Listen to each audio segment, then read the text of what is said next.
Hello. So by now you should have finished reading that kind of long Eliza Lucas Pinckney source. I like this source a lot. I think it addresses a lot of different things, and I really like the fact that it covers uh, a lengthy period of time. Like if you're paying attention to the dates, this source covers over 2 decades of her life and what was going on, basically in that uh,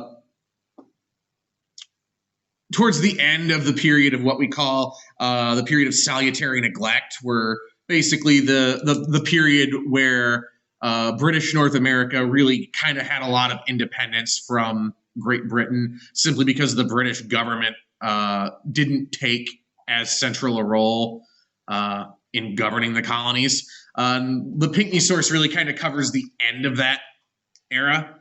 Since it is longer, we are going to chunk it up, where each one of us, including myself, is going to take a segment from this source that I've already listed both in the instructions page for today and in the discussion where we're going to ultimately post our individual history labs over our own chunks.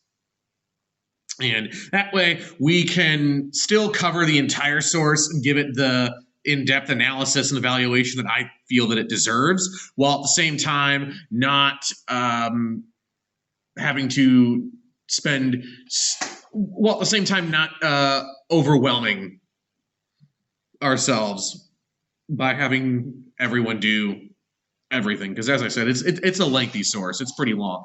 It's longer than all the other primary sources we've read so far this semester. We are coming to the end of this unit as well. So with this source finished, you should by now have come to your own conclusion and your own interpretation in response to that question of why did people immigrate to British North America, and to what extent were these American colonies a land of opportunity? And with this source, I think we're going to address, well, not I think, we are going to address a pretty major group of people that, by and large, we've not necessarily ignored, but have kind of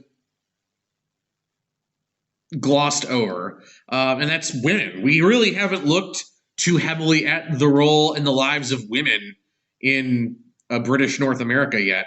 So, not so, but I think Eliza Lucas Pinckney's source does a really good job of portraying a lot of the different roles women were expected to take at this time, and what the responsibilities of women were.